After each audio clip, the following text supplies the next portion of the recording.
Welcome to the first Livable Houston meeting of this year, and I can't tell you yes, how many years. We started this in November of 1999, and we've been meeting here every month since then, with the exception of some Christmas things and so on. So a lot of information has flowed through this room, and I know many of you have been to almost every single one of these things, so thank you for coming again. I want to make sure everybody, as we'll pass this around again, the sign-in sheet, so we'll make sure we have contact with you. I know many of you have already signed it. I didn't say I'm David Crossley with Houston Tomorrow, and we are a nonprofit organization, and our mission is to improve the quality of life of all the people in the Houston region, which we take to be 13 counties, which HGAC is working on a regional plan for sustainable development for all of those 13 counties, and we have this metropolitan planning organization for 8 counties. A lot happens in this building. Over time, a lot has happened, and lots of money has flowed through this hands of people, including Jack Steele, who has been the director here for 34 years. Sort of unreal for Houston to get some longevity in their work. And it's also kind of interesting that the director of the MPO and the director of community environment have been here a very long time. So we've got this constancy. And I would think that that means that he's seen a lot of water going to the bridge, and probably has stories he can't tell. So we're lucky to have Jack come talk to us today about what kind of condition our region is in. And Jack Steele.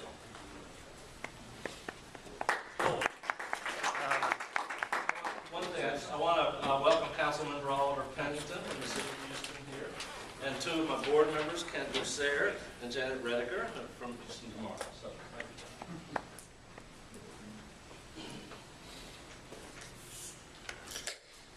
thanks, David. It's a pleasure for me to be here, and I guess this is the Zamper. Oh, it was brought by your staff. Okay.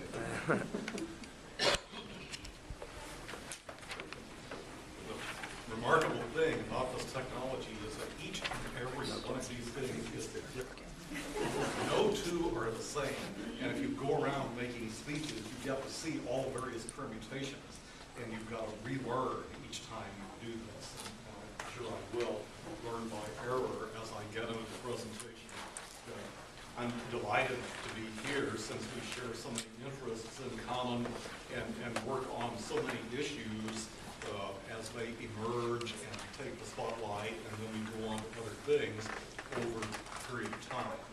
See many familiar faces. We work with a variety of activities. I'm pleased that Oliver Pennington, who's a member of my board, is here, so I have to behave. I can't really say anything very intelligent. Well, that's right. I'll tell on you a bit. David said that I've been here since 1979, and that's true in this job. I've actually been working for HGAC since 1973. And I came here as a department head and immediately confronted a legal issue. And so we wanted to get the best help we could, and so we went to Oliver Pennington. And as a result of that, one thing led to another, and Oliver ended up being the general counsel of HGAC when he was with his law firm, and we got to work together for a good long time. What that means is that Oliver knows lots of stories about me, which hopefully he will not tell. The reason I hope he won't tell them is I know some stories about him too. Just won't get into any of that.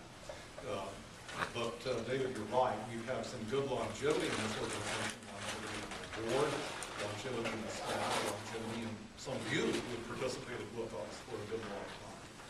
We've seen the region grow and change, and I want to talk about some of that now. Provided I can get this out quickly. I did. Wow. I want to talk about what's next for the region, where we've been, something about where we're going, and what we can expect in the future, what some of our challenges are. First, as David reminded us, this is the region. 13 counties, 12,500 square miles.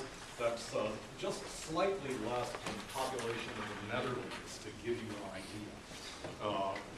If this region were a nation in itself, we would have a gross national product somewhere in the mid-20s of the nations of the world. So it's an economically very significant place.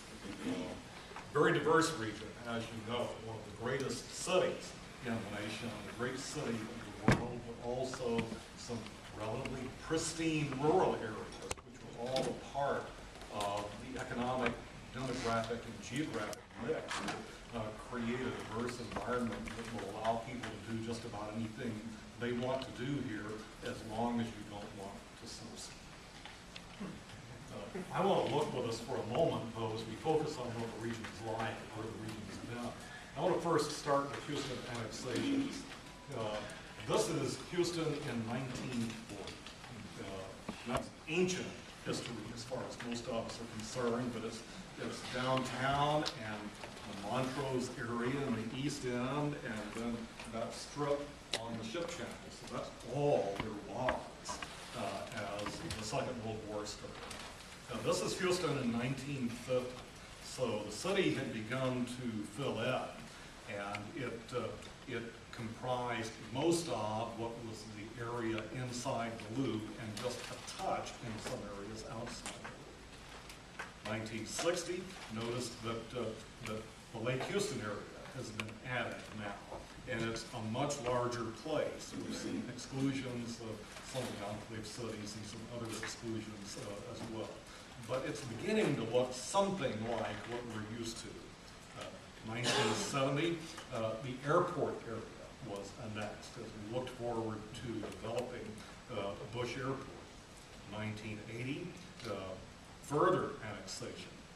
1990, a little fill-in. And then 2000, some noticeable growth in our city. And then 2012. And basically, those dots in smaller areas, as Oliver can tell us, are decisions by the city to selectively annex some commercial areas that it makes sense to bring into the city in terms of the revenue picture, but also areas which demand various kinds of services that the city needs to be paid for. But this is a pretty dramatic sort of annexation picture. I'd like to, against that backdrop, have us take a look at some change in the HGAC region, that 13-county area that David mentioned a moment ago. This is population density in our region as of 2000. And basically, the darker the color, the more dense the population. So in 2000, most of the really dense area of our region was inside the loop, inside the belt. That's where the real density was. Let's take a look at 2010. We've had the area inside the loop, inside the beltway, getting a little more dense, a little greater density, almost 100,000 population per square mile outside the beltway now for the first time. So we're beginning to see some increase in density there. Notice what happened, and I'll try to scroll this back to 2000. There's 2000. There's 2010. So we're beginning to see density southwest and north increase. So let's take a look at what that means just in terms of raw numbers. From 1990 to 2010, we had 25% increases in population in this region. Very dramatic increases. 1990 to 2000, 2000 to 2010. So over that relatively long span of time, we've had obviously some ups and downs in the road, but basically the trend line has been fairly constant. Let's look at household growth during that same period. Actually, an increase in the number of households over that 20-year period. And if you wanted to parse this more carefully and look at what's happening, we're not only getting more households, our households are getting younger, our households are getting smaller. There are more single-person households. And to see the proof of that, we don't have to do anything but look across the street or look down the street where we're building more and more multifamily development, as we all know. Let's take a look at the unemployment rate, though, which is another sort of indicator about what's going on in our region. For those of you who can't quite see, the green line is the United States unemployment rate. The dotted white line is the Texas unemployment rate, and the purple, I guess, is the HGAC regional unemployment rate. And of course, the big news here is that in the early 2000s, the Texas and HGAC rate was slightly above the national rate. Very interesting, doesn't often happen. And then we sort of bottomed out. The national rate took off when we had the Great Recession began, and as we headed into that downturn in the economy, the national rate took off. The Texas and HGAC rates also took off, but not to nearly as great a degree. For a while, though, and this is very unusual, the HGAC rate was slightly above the Texas rate. That's always concerning to all of us when we see that. Just in the last couple of quarters, though, the HGAC rate now has returned to being at or slightly below the Texas rate, and we hope that trend will continue. In the unemployment numbers announced just a couple of weeks ago, the unadjusted employment, which fluctuates more, was below the Texas rate for the month of December. We hope that will go on. But that's where we are. But the key here is that while the rate may change somewhat, we tend to track very well the state rate. We may be a little higher, maybe a little lower, but we sort of marched in time with the larger drummer of our state. Let's take a look here at the region at our office in commercial leasing. Some of you are sort of vaguely aware of this because you know what's going on in our economy. But basically what happened here is that we have this long run-up from 2006 to a peak in 2009, and then we had a slight trough, and we've been relatively level with a slight upward slope to the curve since that time. And you hear on the news information about somebody's moving out of this building, somebody's taking a lease in that building, read it in the Houston Business Journal or what have you. But the fact is, our office and commercial lease rates have been relatively constant. Why is that? Well, first of all, there hasn't been a lot of construction in this area. There hasn't really been a lot needed. That's beginning to change. Fortunately, that means there's demand out there. Why? Because office and commercial construction is tightly and carefully controlled now by lenders. You can't just walk in off the street and you have a loan to build a big building. You've got to show some economic soundness. You've got to show that you have potential occupants for that building. Only in the last 6 months has there been used speculative construction for which there isn't a tenant prearranged. And so we'll see, I think, a continued slow upward movement in office and commercial lease rates. Let's look at the residential side of the economic equation for a moment. The purple bars are the number of home sales in a particular year. The green bar is the average price, and the yellow bar is the median price, as many sale prices above as below, for those of you who remember your math.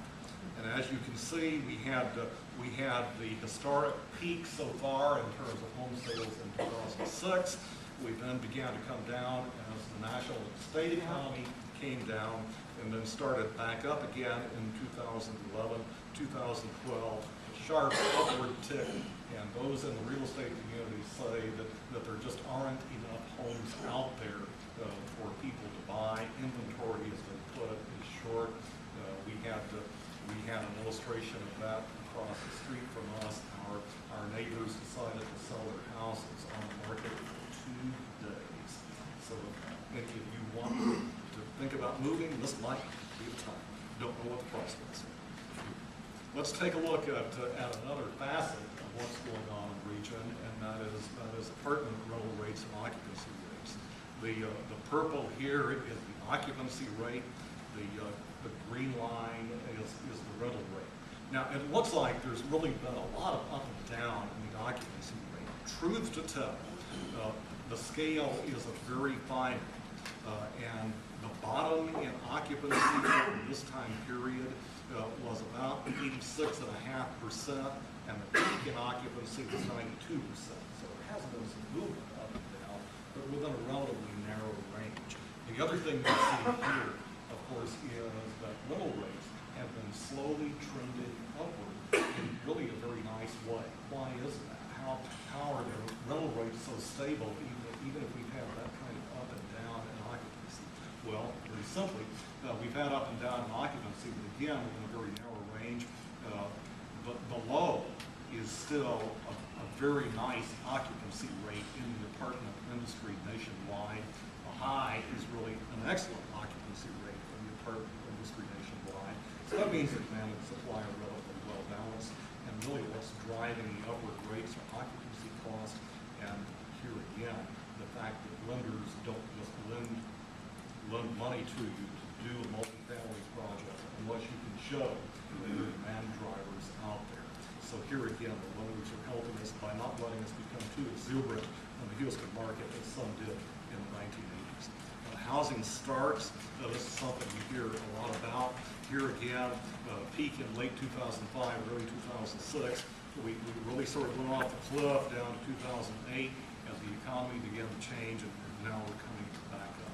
Nothing really new here that's really sort of following the economic activity pattern. I think you're beginning to see over and over and over again as we look at these graphs. That's really the point.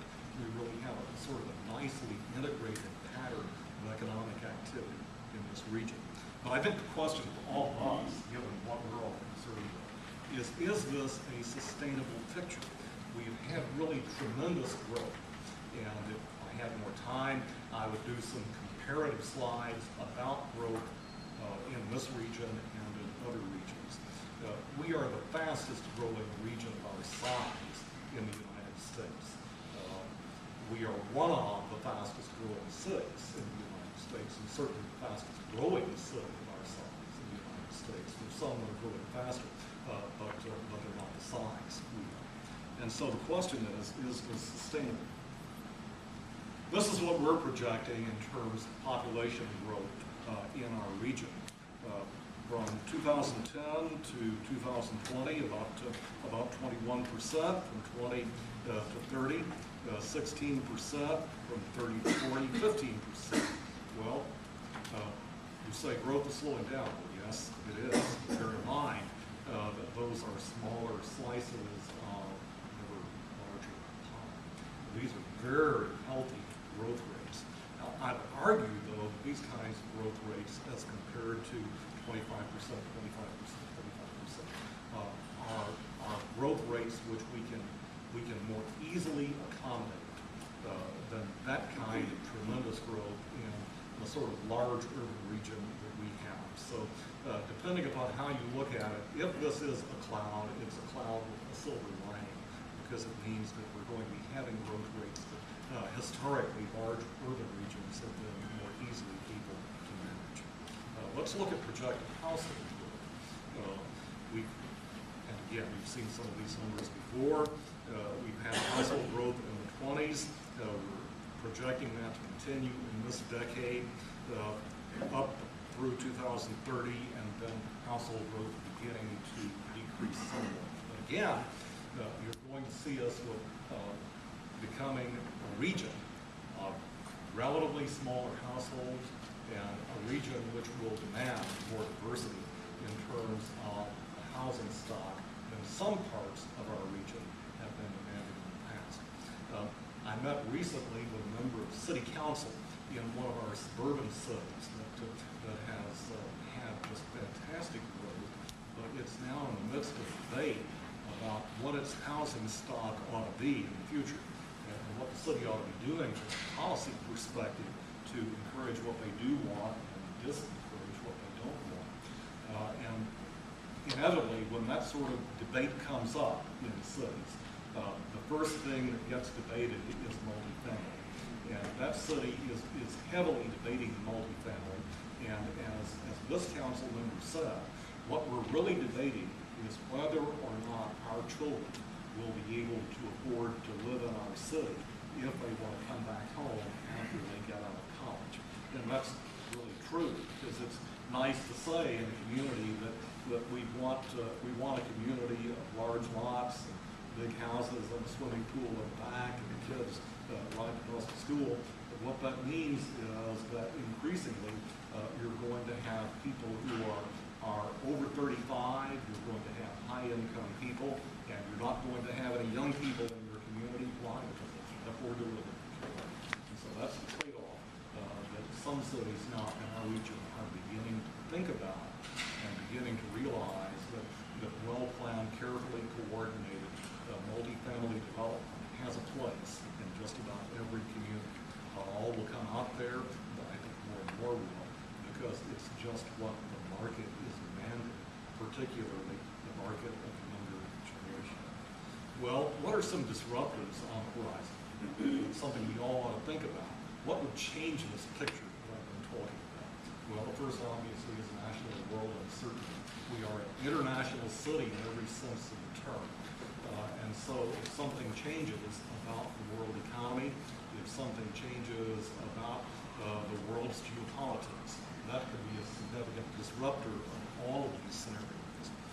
We are exquisitely sensitive, as you know, in this region, to energy price fluctuation. If we continue to develop shale oil, particularly in this state, we're going to be less sensitive to energy price fluctuation than we have been for the last 40 or 50 years. And while shale oil is not a panacea, and it's not an unmixed blessing, the fact that we're going to be less sensitive to the price of foreign oil and less dependent on importing foreign oil to run our petrochemical infrastructure means that this may be less disruptive in the future than we have perhaps factored in the past. But let me call your attention to another disruptor that I think will be increasingly significant, and that is labor force issues of various kinds. We have the opportunity to work on a regular basis with site selection consultants, and they always want all the information kept confidential, and they generally don't even tell us who the client is, although you can frequently from the discussion get an idea about who the client may be. And now, for about the last year and a half, the most searching questions that I've been getting have been about the quality of the labor force. They understand that the region is growing, they understand that we have a diverse region, and prospective relocators into this area see our diversity as a great strength. They really like that. But they are concerned about the capability of the labor force.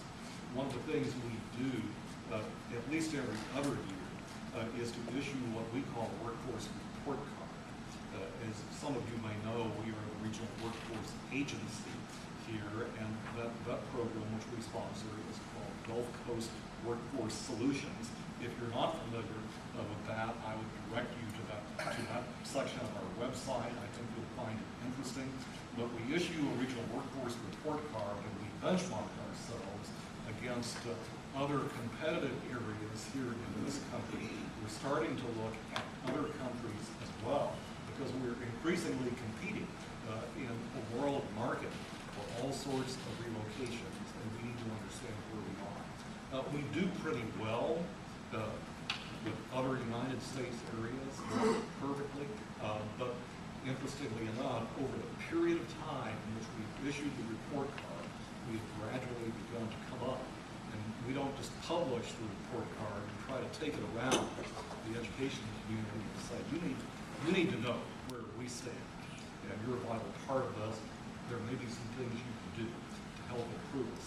And what we hear from those that are interested in considering this area for relocation is they're certainly interested in abundant labor force. We've got that. They're certainly interested in a labor force that is work-oriented. They want to earn a wage, not collect a benefit. We have that. But they're also interested in a high capability labor force. A labor force that is proficient in reading. A labor force that is proficient in math. A labor force that is proficient in the English language. That's the world language.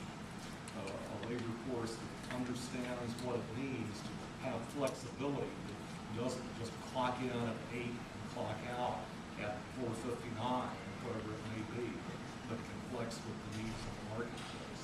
And prospective relocators to this area articulate those kinds of concerns to us. So I think that, as I look at potential disruptors that might change this scenario, I'm increasingly interested in labor force issues as being the key to long-term growth. We've got lots of the other growth drivers in place, and we have the resources, we have people, and lots of people that come to the city. And if we can solve the competitiveness factors, we will have a competitive advantage, not only nationally, but on the world stage. So what's the bottom line? Well, as you can see, we're having robust regional growth, and that's likely to continue for the next couple of decades, as already expected. Yes, we're subject to the business cycle. We've seen those graphs time and time again, and what they say is that the business cycle, nationally and internationally, drives a lot of what happens in Houston. We march now in lockstep with the national and international business cycle. We are not counter-cyclical. That used to be the case in the 50s, 60s, and 70s. That's not the case now. And finally, the overall long-term outlook is positive. We have some challenges. I would argue that labor force challenges are some of the critical challenges. Transportation is certainly a challenge. We have some critical environmental factors that also challenge us, but those are solvable problems. If we can address those challenges, the long-term outlook is positive indeed, and certainly a lot more positive than many of those with whom we compete. I'll stop there. I tried to give you a quick overview of a lot of what's happening, but you may be interested in some other things, and I'll try to address your questions. Yes, sir. What's the long-term outlook for COGS in general and HGAC in particular in terms of funding for the types of projects that you plan to do? Good question. Obviously, I think about that. Regional councils in the United States are unique organizations. We are not taxing entities, and we're not enforcing entities. So we're not in the police business, we're not in the tax assessment business. But that gives us a great deal of freedom. In Texas, because of some visionary enabling legislation passed in the 1960s, regional councils can do anything that our elected official board of directors needs to do or wants to do that doesn't fit neatly into city limits and county boundaries. HGAC has a stewardship responsibility for a budget of about $235 million. So this is a significant institution. The large urban councils in the United States are all significant institutions. When you get out into rural areas, I think there's going to be some shakeout. I'm not sure some of those organizations are sustainable. But in the urban regions, there's going to be a need for organizations like this to address problems that just don't fit in the boundaries of that. Other questions? Yeah. I was at a small luncheon yesterday at the Spring Branch for the ISD Hack Shadows and Bucking Postman, the superintendent was there as well as several board of trustees members and some other elected officials talking about what was going on there. And a statement that he made was that a 1% increase, and I believe the graduation rate would be as much as like $5 billion of increase in the GNP for this area. And so one of the things that they were doing, that I was impressed with, is that they're not considering high school graduation at the end of what they do. They are actually teaching HCC junior college courses on their campuses for the first summer, and they're bringing those kids in with the school buses that they will be running anyway. And then they also have people assigned, faculty assigned at the HCC campuses to kind of help the students along. I just wonder, and also they're developing statistics, which to me need to be done in order to get the legislature's attention on maybe authorizing expenditures for more of that kind of activity, because they're not getting any extra money to do it. So the question really is that part of the HGAC's responsibility to try to do long-range planning, to make observations about to the legislature and to the individual governments about what should be done to improve the education and the labor force, which is spotted. I'm sorry for asking such a long question. No, the program, that kind of program that you described is called an articulation program in education speak. Again, there are some of those terms. And what that means is that you you begin to offer junior college courses in the high school building, and so those students that are ready can start taking those courses and not get bored in the senior year, which so many of them do. And that also means that they're likely to just keep going and finish up at least the associate degree, if not the bachelor's degree. And that's a win for all concerned. We've been promoting that heavily. A number of districts are picking up on that. A number of our community colleges are. And that's one of the keys to having a stronger labor force. We need to do a whole lot more of that. And that's the good news. We're still having too many people drop out. There's some reasons for that. Obviously, when the economy gets good, interestingly enough, that doesn't mean that more people stay in school because they can go out and they can make a little above minimum wage now instead of a flat minimum wage. And so that gets tempting. And so we're trying to work to get people to stay in school.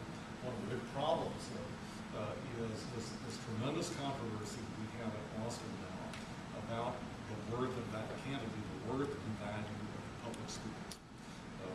We have many of our state leaders that basically say the public school is an idea whose time has passed.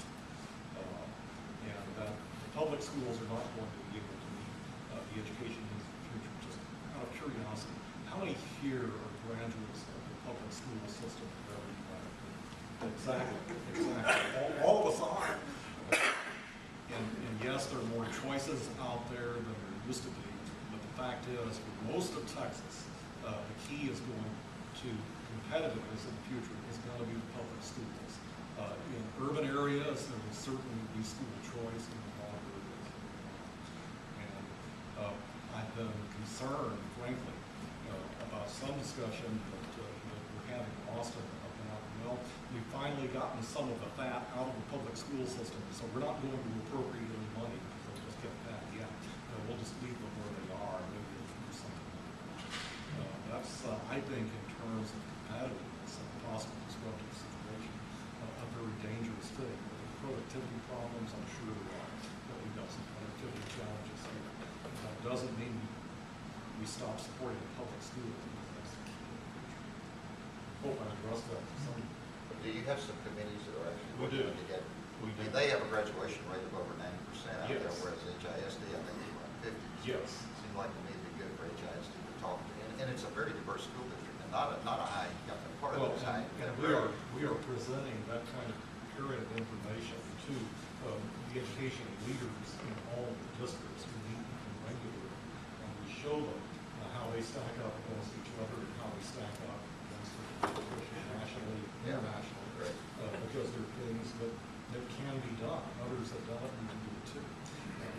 There's a challenge when you have the kind of diversity you have at HISD. The diversity in Spring Branch is largely Hispanic. You have the world at HISD. That's a tremendous challenge. Just to kind of follow up on that, I would argue though that HISD kind of holds themselves out as the diversity flagship, but these suburban districts have been diverse. It's been very quiet. They don't talk about how many Title I schools they have like HISD does. And you go into Cy-Fair, you go into Klein, you go into Aldine, you go into Spring Bridge, go to Katy. You know, these are not the suburban schools they were 10 years ago. And so it's going to be interesting to see as you start comparing those rates and comparing similar kinds of kids to see, are they doing things differently out there that are getting better results? It's not just that they've got the better kids. Good point. Other questions? Yes, sir. What role do you see Bayou Greenways initiatives and other parks to improve quality of life? What role do you see that playing for the region's future? Well, obviously, all of those initiatives are extremely important. As a region, we don't have one central environmental attractor. You can't ski in our region. There's no tremendous environmental resource that will draw everyone from around the world to our region. We're going to have to do things on a much more localized basis. And that's why things like bio-greenways, things like green areas, and other things of that kind that may not be big and dramatic, but are significant environmentally in our region are important. And we're going to have to continue doing this kind of work over time. sort of get lost if we don't continue to focus on it. So in the Sustainable Development Plan, about 6,000 people answered that survey, and their top goal was to preserve natural areas and natural resources. Yet the forecast is we'll lose about 1,200 square miles of natural areas in the way we're building now, not building inside the cities, but out in the unincorporated counties. Do you see some resolution to that as this plan goes forward? Do you get that people want one thing and we're not doing that, we're doing something else? Good question. Those same tensions exist, honestly, in every major metropolitan area. We don't have any geographic barriers to develop. From a density standpoint, it would be nice if there was a mountain range somewhere that sort of constrained development, or something else, a huge lake that sort of was the natural barrier. But we don't have that.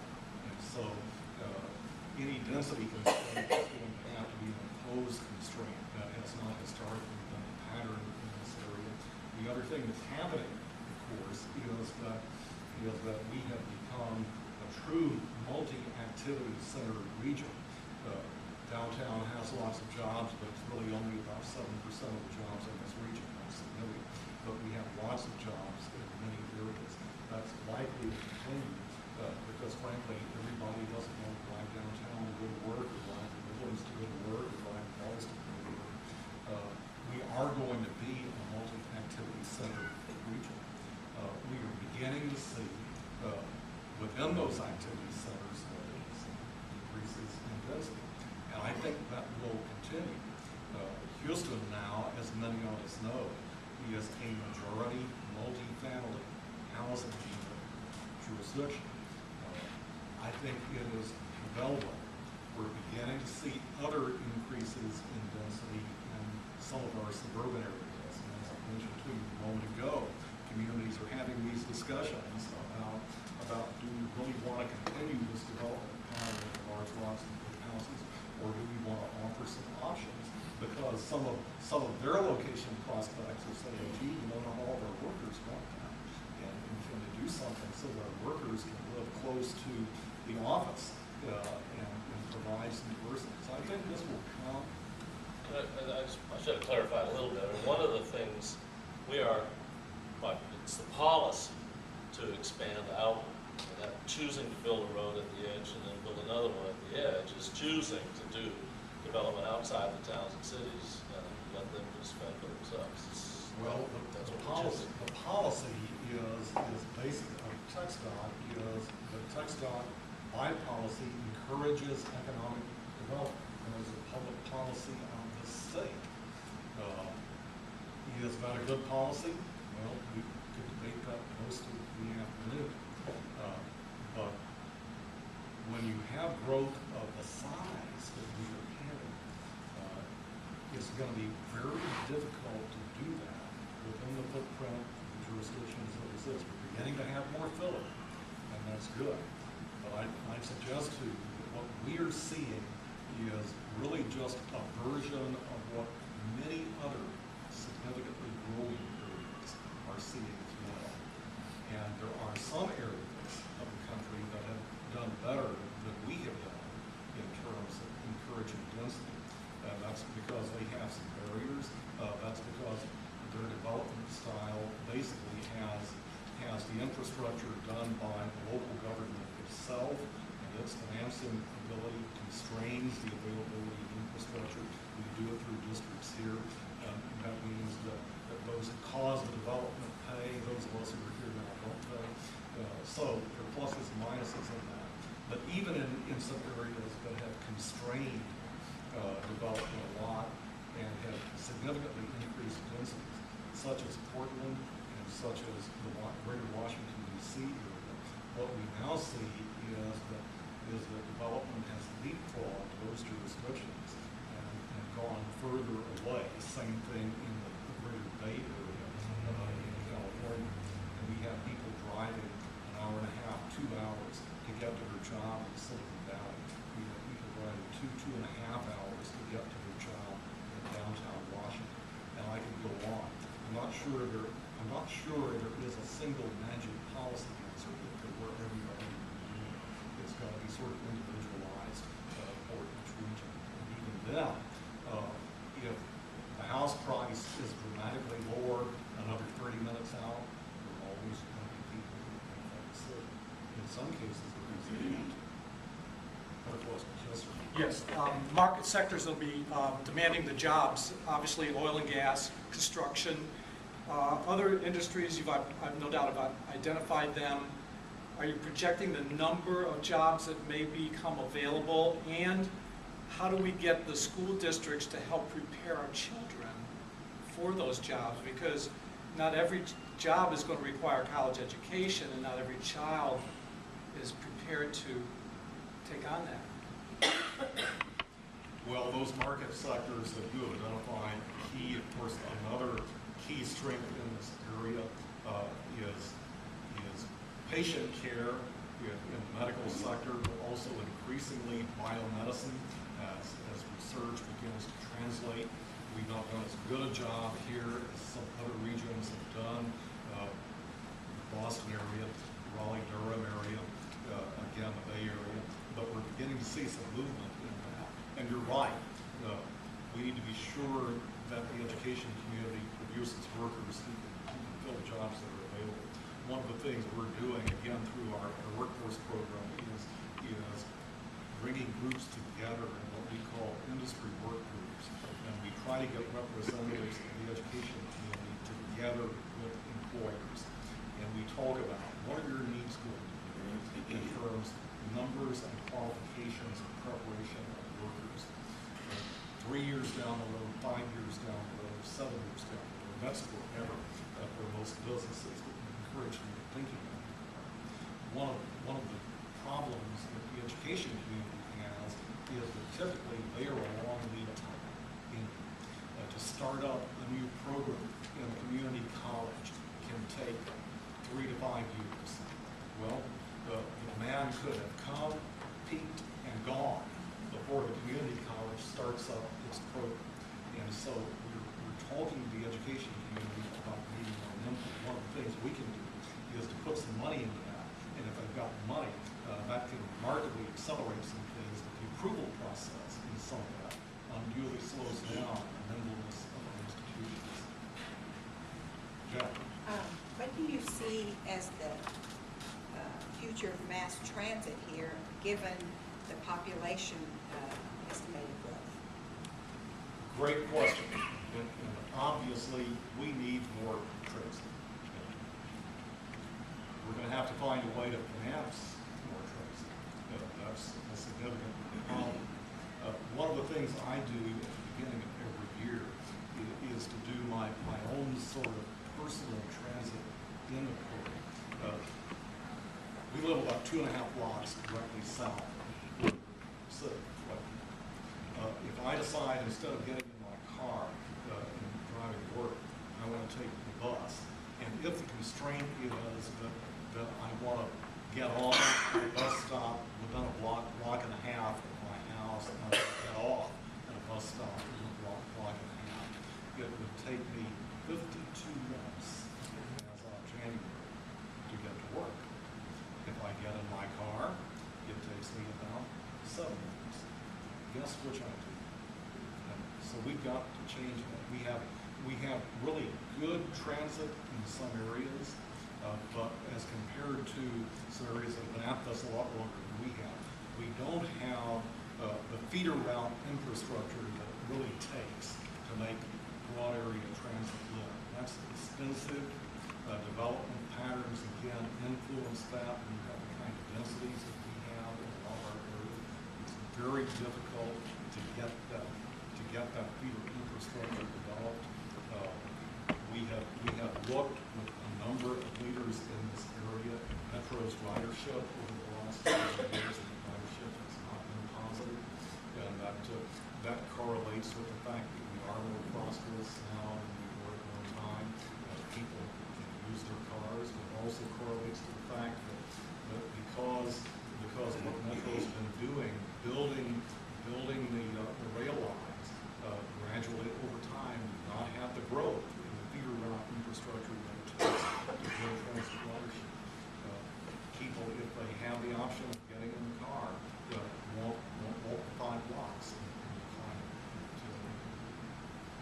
Yes, sir. Thank you. I apologize for arriving late. Yes, regarding the transit, I live in the middle of the Heights. I'm 66 years old. Took me 20 minutes to get here by my own muscle power. When the shuttle was out at Ellington Field, I bicycled out there and got there before people who were driving from central Houston because there was a traffic jam from the Beltway all the way into Ellington Field, and I just flew by all of them. But bicycling isn't one of the alternatives, and it keeps people healthy, but that's not what I wanted to speak about. As far as the political situation in the country, we've been raised up under the illusion that we're a democracy. Actually, we're a republic. The citizens don't have a direct vote on the legislation. One of the constitutional amendments proposed would make us a democracy in that the people would vote on what the legislators write up, and that would take away the corporate and lobbyist influence in Washington because they'd have to appeal to us directly if we were voting on the legislation directly. So that's a whole other system to set up. But I wanted to say locally in regards to our environment, because our media is very weak and oriented towards ratings and entertainment, they haven't been covering some issues that are newsworthy. For example, the Keystone XL pipeline. TransCanada has had a very shoddy record of cost minimizing their pipes and so forth. There's been a lot of spills and accidents and the threats to the water supply. Fracking, of course, is a threat to our water supply because it uses enormous amounts of water. We're already having shortages on the rivers. The rivers arriving at the coastal wetlands are hardly what they used to be. So there's all these infrastructure things going on. We ought to have an accountability amendment because I've read some of the promotional brochures from the oil companies saying we got 1 trillion barrels of oil, all we have to do is do this, and none of them talk about the consequences. Appreciate the expression. Do you have a question, sir? Yes. What concerns are being addressed towards the truth about the Keystone XL pipeline, the fact that they're exaggerating the jobs it would have, and also that the oil supposedly produced from it is actually diesel, is being exported to other countries, and it's not benefiting the United States or our local economy directly very much at all. There's a lot of information A lot out there of about consequences to it. I must be on everybody's email list in the world. I get somewhere between 10 to 50 emails a day with people who are providing information about Keystone. But obviously, we're no strangers to pipelines in this region. There's one right out there. There's one right behind our house, probably behind your house too. The pipeline industry as a whole has a remarkable record of safety, not a perfect record of safety, nobody does, but a remarkable record nonetheless. My guess is that the Keystone Pipeline is going to be built, it's going to be permitted, and because of the scrutiny that it has had, and the controversy that it has had, it will probably be a much better facility than would have otherwise been built. Because this scrutiny is going to mean that the spotlight will always be on it, and every spill will be noted and recorded if there are any. But overall, taken as a whole, the record of the pipeline industry is good. Yes, ma'am. I heard Judge Emmett speak yesterday to the transportation about the importance of looking at the move toward liquid natural gas. And I wondered if y'all have a policy of supporting metro buses being retrofitted to run on LNG. Or, he was talking to the truckers and the cargo shippers about how we're doing this. We've worked with a number of entities through the years concerning natural gas and LNG in particular, and supported metro in its efforts. We also have a Clean Fuels, Clean Engines program here at HGAC, and we're working particularly in the port area to convert what are some pretty dirty trucks into cleaner diesel, and then for those that are able to use it, natural gas as well. They're There's some chicken and egg problems concerning LNG. The infrastructure is just in development now. We have some entrepreneurs who say that we're going to be developing networks of 100, 200 LNG stations across the country. That's going to be very important. The other thing that we need to do, and we've had some discussions with some of the fleet operators, we need to get some fleet operators to commit that they will retrofit their fleets and go to LNG, because that will bring the fueling infrastructure in. Because if there is demand, there is someone who will come forward to fill the demand. So getting major fleet operators to commit to LNG is going to be important. Obviously for it, clean diesel is a part of the mix. In the short run, diesel reduces emissions really quickly. It still has some carbon emissions that are problematic. LNG would be a lot better. And also it's basically a local fuel, so many advantages to use.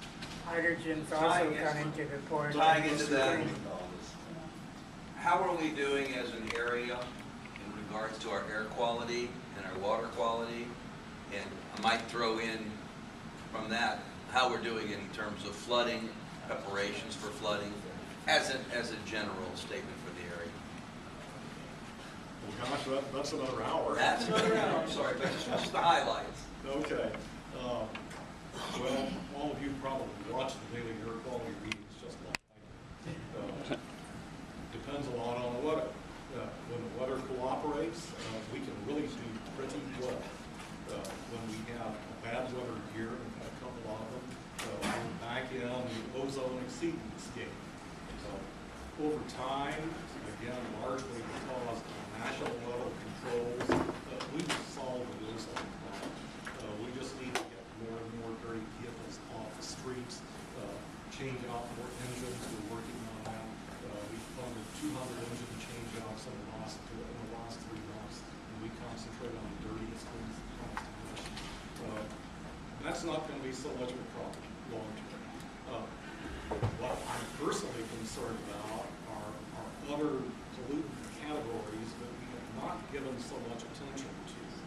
And these are very low levels of some very dangerous stuff that is very difficult to pinpoint and identify, and for which control strategies have not been very well developed. I think the spotlight is gradually going to shift. We risk of being non-attainment for PM 2.5, that is ultra-fine particulate, several thousand foot on the head of a pin. It's likely that existing technology will allow us to avoid the non-attainment area. We've already started some things there. There's one monitor that was above the red line one time, and that's what has put us on the spotlight concerning PM 2.5.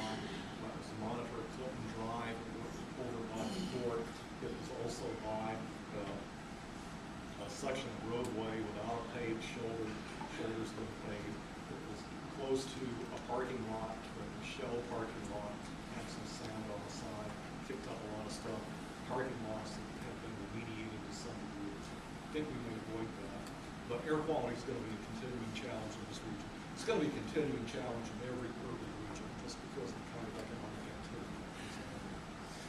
Water quality, well, as Texas areas go, other than our friends to the east in the southeast Texas area, we are sort of the second most well-endowed region in terms of water. Our problems are manageable. We'll have to increasingly move to a conservation regime.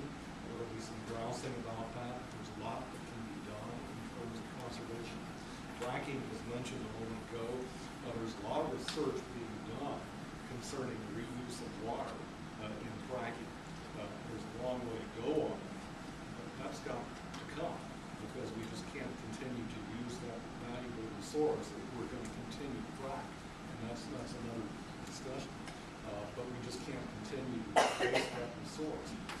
One of the other things that will happen is that some of our water agencies, such as our river authorities, that probably are too aggressive in granting permits and sort of overdrawn bank account, are probably going to have to normalize that and get that into a more realistic regime.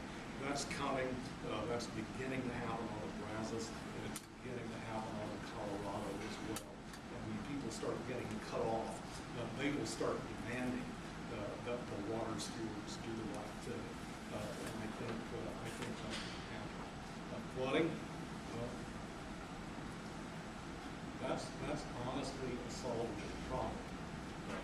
We were in Holland this year for our vacation, and we had canals. One of the things I noticed in major cities that we were in was the tremendous activity on all the canals. They were dredging. They were doing things to straighten the banks where they needed to be straightened. And in a lot of areas, even downtown Amsterdam, they were raising the lip of the canal by about 12 to 18 inches. It actually gave a nice curve effect. It was improved. Finally asked somebody what was going on. And he was told that the government in Holland had determined what the sea level rise was likely to be in Holland over the next 100 years. And they were implementing the first phase of a 100-year plan to deal with the sea level rise so that there would not be any more flooding in Holland in 100 years. Well, again, that's a country about the size of this region, and so it's a lot easier to do. But ultimately, we're going to have to begin doing some things. We did a climate change foresight report here at HGC 4 or 5 years ago, and we found, of course, that the sea level rise is going to be a factor. Why areas are going to flood and don't flood now. That's no surprise, although it lost some people then.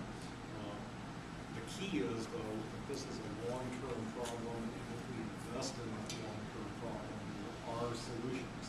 We've got some solutions to make. Do we do things like Ike Dike, which is a brute force engineering solution? It'll do the job. It's very expensive. It's potentially disruptive. It has other, in my opinion, as yet unknown potential environmental consequences. Or we do some other things that are less structural.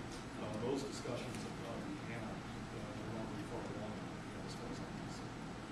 Anything else? Yes, sir. To know whether we have heard what should be done in the future to accommodate the growth, and we have heard also how to do the infrastructure. How do you plan the funding? For example, if you take the Harris County flood control, they don't have money. Even for maintaining also what's the existing to the level which is fit for service. So increasing the tax, it's the target. And how is it going to be funded? Well, Flood Control District does, in fact, have money. We give it to our tax bills that we pay every year. May not have enough. Flood Control District has been one of the more successful in terms of planning for the future of this area.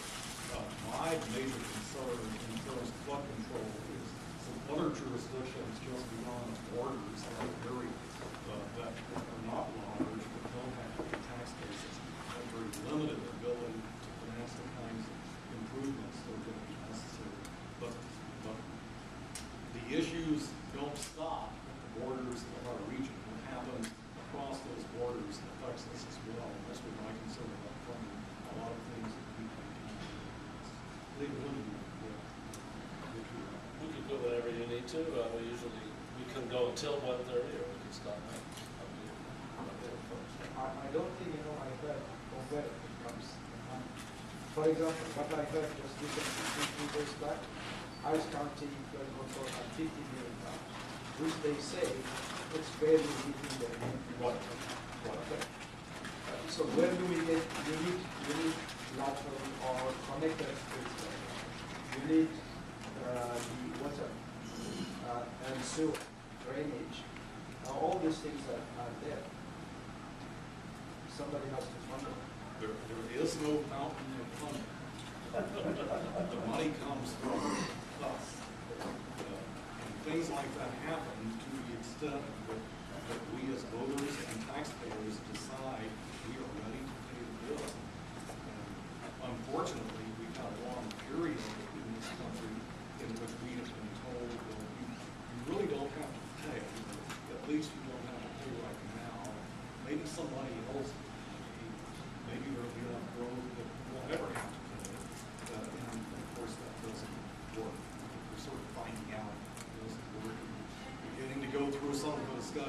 soul searching that we have to go through, make up our minds that if you want the improvement, you're going to have to pay for it. Thank you. You're great sports. I appreciate it. Jack, for coming in for your long service, and thank all of you for that. All right. By the way, if you aren't getting our newsletter on Tuesday nights, sign up at Houston tomorrow. Usually they stop at about an hour, so I think it works perfect.